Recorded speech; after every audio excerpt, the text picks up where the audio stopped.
2021 is the centenary of John Sampson's first paper on endometriosis, which he wrote in 1921. It was a series of first of a series of 4 or 5 papers that he wrote on the same subject. And it described the clinical features and symptoms of 23 women with a great deal of histology, drawing of surgical specimens and all the rest of it. It was a very, very detailed description of these women. I thought it might be helpful to see where we are 100 years further on in a series of videos. This is just an overview. This one will take a little longer than normal, but I'll fill it in, some of the gaps at least, with some smaller, shorter videos which will highlight some aspects of the endometriosis argument as we know it. Now, in China,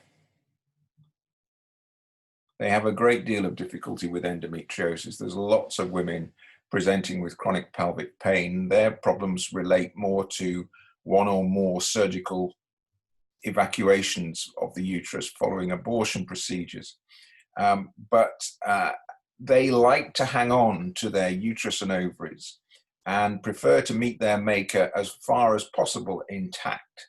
And so they use green teas, cannabinoids, and other forms of traditional Chinese medicine in order to deal with their pain symptoms and get on with life. It's very, very difficult when you're coping with a lifelong condition which has neuropathic elements to it and is a very, very severe set of symptoms, particularly with respect to chronic pelvic pain. So this was Sampson.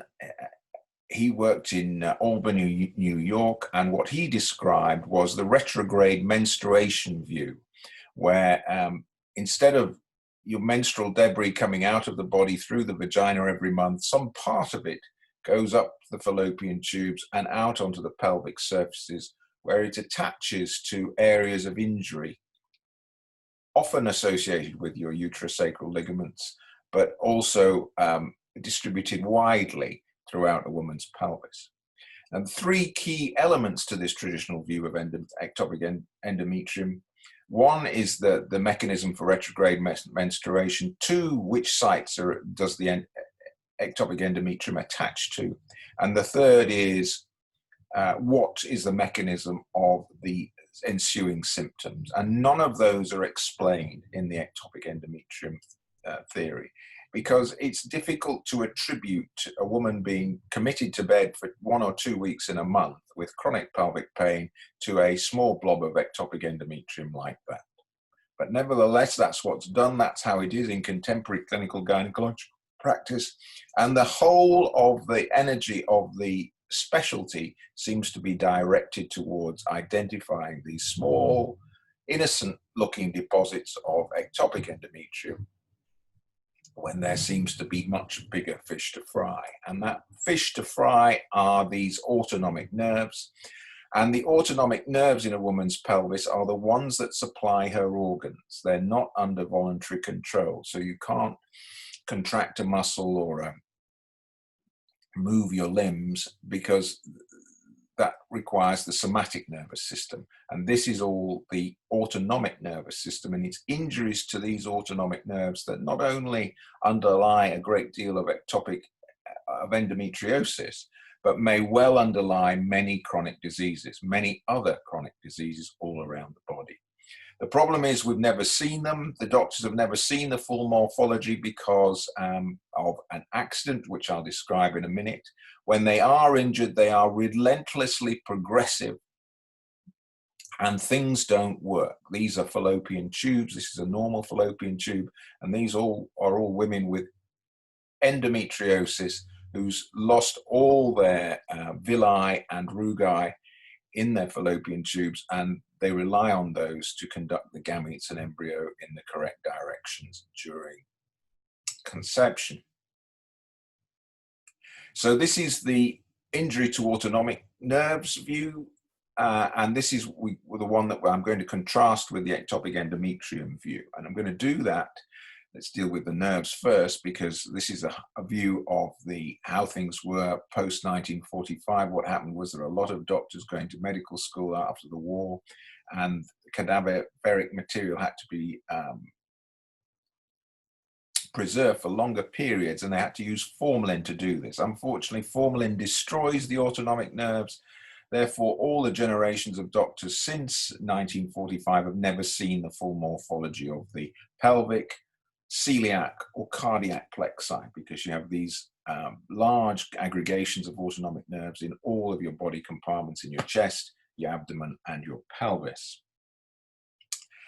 And the way I'm going to contrast the two theories is through a comparison of clinical symptoms, clinical signs, and clinical associations in endometriosis, and see how deposits of ectopic endometrium might contribute to these problems, or whether they're better explained using injuries to autonomic nerves. And autonomic denervation is just a shorthand way of saying that. So how does blobs of ectopic endometrium cause pain for 1 to 2 weeks of the month that might confine a woman to bed? Well, very difficult to imagine that, but that's the attribution. Whereas in the autonomic denervation theory, what we're saying there is that these injuries to autonomic nerves are particularly painful as the pelvic blood flow increases during the 3rd and 4th weeks of the menstrual cycle. And that contributes to these severe premenstrual symptoms, which may also be extra pelvic, contribute to headache, nausea, vomiting, irritability, and all the allegedly minor symptoms associated with the condition. We know there's no relationship between the severity of symptoms and the extent of the endometriosis. You can have a minor blob of endometriosis like this, and that is attributed as causing 2 weeks of chronic pelvic pain, or you can have a woman's pelvis full of ectopic endometrium and be completely painless. I'm going to show you that in a moment. Then you have women with chronic pelvic pain with or without endometriosis. The two present in a very similar fashion, yet the one gets all the attention because there are blobs of ectopic endometrium. The other one is often ignored or mismanaged. Then we get to recurrent pelvic pain following hysterectomy, when all sources of ectopic endometrium have been removed. Nevertheless, the pain recurs, and it recurs after hysterectomy or after the menopause. And in both situations, it causes an intense amount of difficulty for the woman. Then there's this situation in adenomyosis, which is a close relationship of endometriosis. That's where the ectopic endometrium invades the muscle of the myometrium around the uterus and completely replaces it in this circumstance. But this one is entirely painless. You can have a kilogram of ectopic endometrium in your pelvis and no pain at all. Whereas the same, to a lesser degree, 150 grams, when associated with injuries to nerves in the uterosacral ligaments and the isthmus, or the neck of the uterus, causes immense pain and requires hysterectomy at a much earlier stage. In terms of clinical signs, there's an overwhelming omission here, which is not of any credit to the gynecological profession, because what they fail to describe are the injuries to the uterosacral ligaments and the injuries to the pelvic nerves that are so common in all these women. And this is the setup for a laparoscopy, because they usually inflict a laparoscopy on women in order to establish the diagnosis. Here's the uterus, the fallopian tube, ovaries. Here's the uterosacral ligaments and the cardinal ligaments that contain the nerve supply to the uterus and the fallopian tubes. These run into the endometrial-myometrial interface and subserosal nerve plexi that supply the uterus and proximal 2/3 of the fallopian tubes. And it's not a simple procedure, because there's at least 8 different types of nerves in these nerve bundles, and none of them have been discussed or studied in any way, shape, or form. And there's a great deal to come out of the study of injury to all these different patterns of nerves. This is what happens when a woman strains on the toilet. She develops these great big thick uterosacral ligaments, and these are full of injured nerves. This is what happens when a doctor gives you too much misoprostol, oxytocin, or prostaglandins.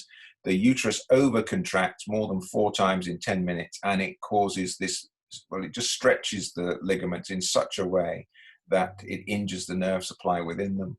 Here, the ligaments are entirely missing in action after serial abortions, usually second trimester abortions in China.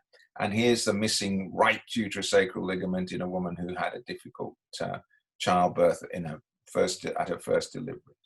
We've done the scarring of the uterus, and here's a minor injury on the superior surface of a uterosacral ligament, but that's sufficient to cause leiomyoma or fibroids. These are the descriptions of the clinical syndromes. I'm not going to go through with them. I've already made a video on this, and there'll be more to come. And the enclosed and attached injured nerves. 2 of them are painless, this one, number 2 and number 6. The other 4 are painful because they've all got different patterns of injured pelvic autonomic nerves. This is what you see if you look in the isthmus or the neck of the uterus between the cervix and the body. You see different patterns of autonomic nerves associated with injured blood vessels as well, and they come with different causes, as I've set out here. Finally, we've got the clinical associations. We've always known that endometriosis tends to coalesce with adenomyosis and fibroids, but we haven't been able to say why. And then in the last 10 years, there's been all these different wide-ranging clinical associations, which all have a neurological explanation if you put your mind to it. First of all, here's the gynecological pathology. Different injuries of different degrees to different parts of the uterosacral ligaments and the nerve pathways will give rise to different pathologies. In this one, we've got painless adenomyosis, no uterosacral ligaments, and no nerves throughout the symmetrical adenomyosis. Here you've got injuries to the nerves through scarred uterosacral ligaments that are contiguous with the uterus. And again, you get a variety of MRI signs. And finally, here's leiomyoma associated with a very low-key, isolated injury to the uterosacrals, which is reflected in nerve bundles running up to the fibroid. There are no nerves in the fibroid, and injuries to a leash of arterioles adjacent to it. And again, the relatively minor nerve injuries causing major pathology in a woman's pelvis. In terms of adverse reproductive outcomes, there's no mechanism whereby a little blob of ectopic endometrium causes preeclampsia, IUGR, small babies, preterm labor, and placental abruption. Those are all the clinical associations associated with these thickened arterioles. But what we've missed over the last 75 years is the ring or the perivascular halo of empty cells, which in fact are the nerve sheaths from lower down in the uterus. And this is the vessels extend to the placental bed, but the nerves don't go with them. That's just a particular feature of human pregnancy, and it's important because of it enables the myometrium to do its job properly. Nevertheless, all the gynecological syndromes have a similar injury, and so both obstetric and gynecological syndromes, most of them, are the consequences of injuries to autonomic uterine nerves of one description or another. Not only that, but here's a wiring diagram of the autonomic nervous system. This is the sympathetic chain, which is a structure that lies on either side of your vertebrae. It's hidden deep in your body, and it supplies the sympathetic nerve supply to all your organs like this. The uterus is supplied by segments 10 to the 10th thoracic to the 2nd lumbar segments, as are the kidney, as is the kidney. And so if you injure the nerve segments to the uterus, you are able to injure the nerve segments to your kidneys, creating the opportunity for hypertension and its complications. Adjacent injuries to the bowel will cause all sorts of inflammatory bowel disorders. and other disorders as the other parts of the nervous system are injured at the same time. Finally, so if we take the scorecard for the effects of ectopic endometrium as opposed to the effects of autonomic injury, you can see that it's a little bit of a whitewash. I'd be very grateful if somebody would extol the virtues or put a video out which contrasted it in the reverse direction, because that would be a reasonable way of comparing the two. The only way to deal with it is to prevent it. And that requires a lot of changes to diet and bowel habit, to the management of labor, particularly the first labor, and to different surgical gynecological procedures. That I am not optimistic is going to take place in a hurry. So what would Sampson think of this 100 years on? Well, in his initial series of 23, 7 of those women had severe constipation, which he described in some detail in at least 4 of the clinical studies that he described during the paper. And he would be undoubtedly disappointed with the progress since then.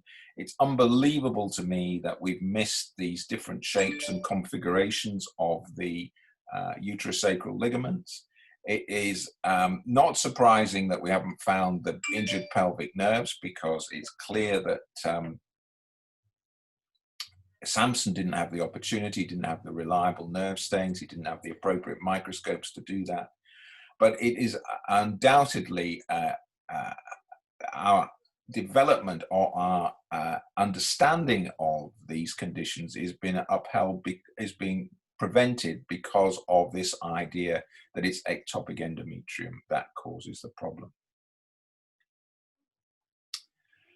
So I've already created a series of videos which describe different elements of this argument, and I'm going to make a whole series of videos which describe different elements of endometriosis as it stands in the current form.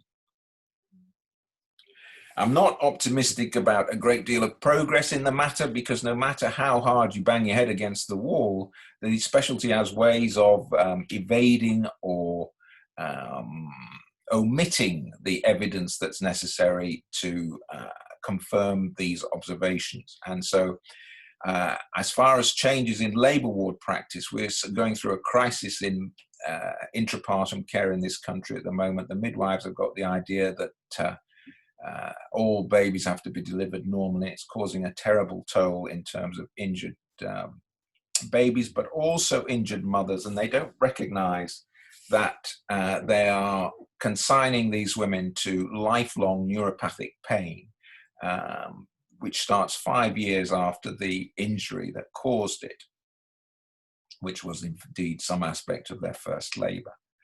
And the obstetricians clearly don't want to be caught on the hook that obstetrics causes subsequent gynecological problems, because they will be worried about litigation and other such things. Well, unfortunately, that's their job, and they're supposed to prevent harm to both women and their babies. And at the moment, a successful first labour is one, apparently, that delivers a healthy baby, but may well consign about 1/3 of women in this country to some form of serious gynecological problems.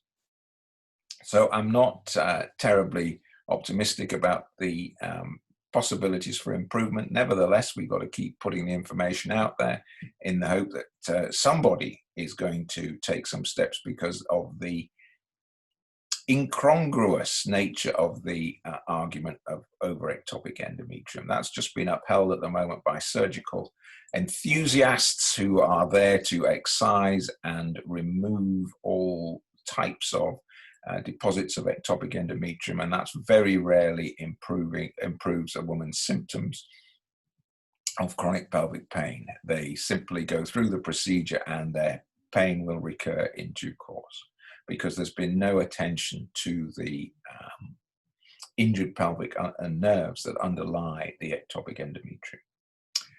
So something neurological, always a little novel and a little new from this lagoon in Fulham, and I look forward to the next series of videos, which I'm going to take every facet of endometriosis apart as best I can to try and open it up to more scrutiny than it's being given at the present time.